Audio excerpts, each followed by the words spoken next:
there is harmony in the bar on all levels. And the work they do is legendary. So I hope again you give a wonderful, wonderful round of applause and introduce them to some drums. Please can I give you Captain Max very on your page. Thank you.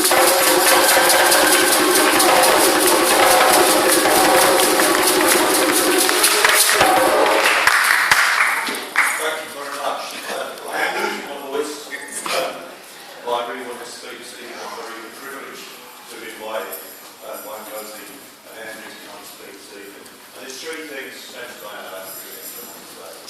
First, it's about change, the possibility of change, and the need to make change happen. The second thing I would say, and I hope I'm not going to offend anybody by saying this, is they're trying to make Nelson Mandela into a saint. And he wasn't a saint, it was flesh and blood. So I want to say something about that. Finally, about the power of organising. Because anger itself does not change the world. Organisation does. My involvement in the anti-apartheid movement began back in the early 80s. And I went to Liverpool looking for an academic education at Liverpool University and they failed me. But what I did get was a political education. I worked with people in the anti-apartheid movement. And at that time, all the big employers used to go around the universities and try and snap up the brightest graduates.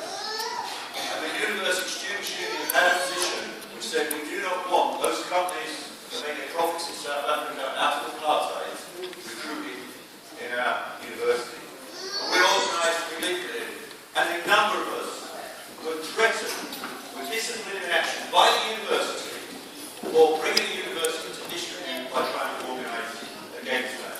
And if you think, back in 1980-81, you could be threatened with disciplinary action for saying this university should not invite those companies to make their profits out of apartheid. And here we are today celebrating the legacy of Nelson Mandela and the whole of the anti-apartheid struggle. The world changes if people make it change. Second thing I want to say was Diane's already said it, there are some hypocrites around us.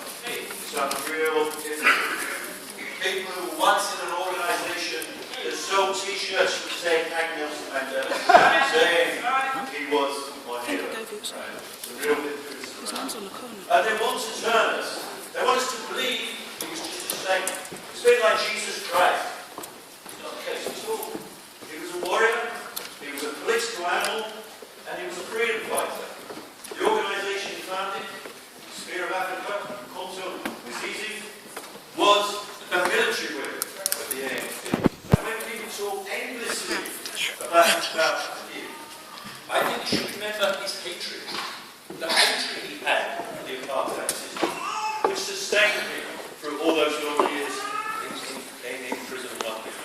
And you know, the murder of so many other activists, Steve Biko, Chris Harding, I don't believe Nelson Mandela forgave those people who opened fire as a Sharpeville massacre and slaughtered those children. I don't believe he forgave them.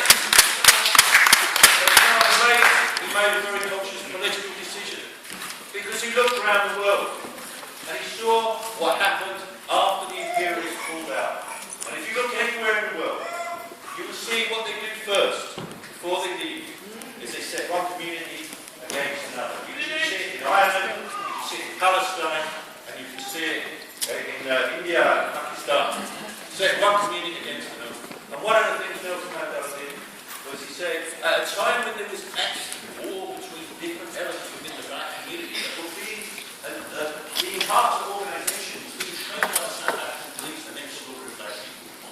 And Nelson Mandela said, we cannot win if we end up in a battle between ourselves. We have to make peace. And he took that whole issue forward. But you know, the best thing he did, he meant one of the great things he did, he said we have to get whites of the other free. We have to get white South African to accept black majority rule. And his support for the Springboks Republic was incredible. Because it was a symbol of apartheid, the Springboks. It was hated. And he transformed it into a symbol of the nation. So I've been told I need to go up, so I'll be very quick. Just the power of organisation. For many years, Nelson Mandela was in prison.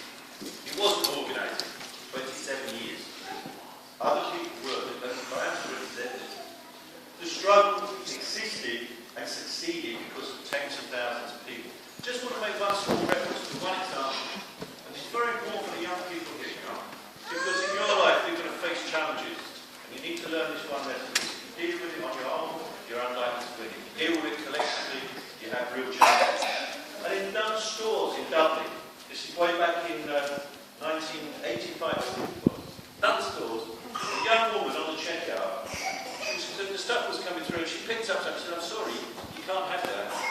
It's from apartheid South Africa, I don't sell that thing.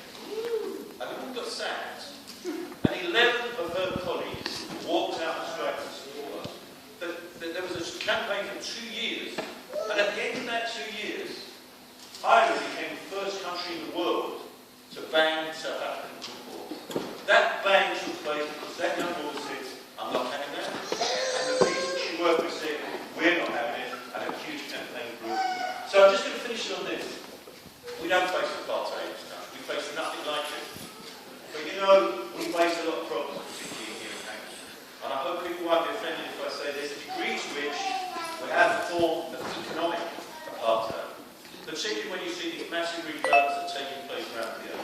And there are people who must have our sons and money to pay for those flats. And there are people across the road in the council estate who have so little opportunity, who are failed by the schools very often, very little employment opportunity, and are so often either victims of gangs or actually cajoled into gangs as a way forward.